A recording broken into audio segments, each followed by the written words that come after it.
শাড়ি পরে নামাজ হওয়া খুবই কঠিন। কারণ কোন মহিলা যখন নামাজ পড়েন, পুরুষদের জন্য সতর হলো নাভি থেকে হাঁটু। মহিলারা যখন নামাজ পড়েন, মাথার চুল থেকে পা পর্যন্ত পুরোটা আবৃত করে রাখা ফরজ। কাপড় নেই, ন্যাংটো হয়েও নামাজ হবে।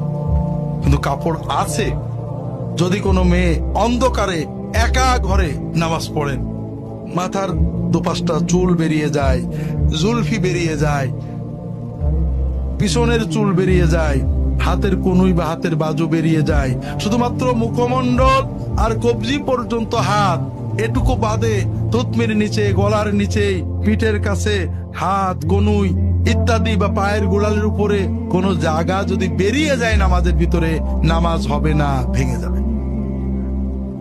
শাড়ি পরে কি এগুলো ঠিক রাখা যায়? খুব কষ্ট।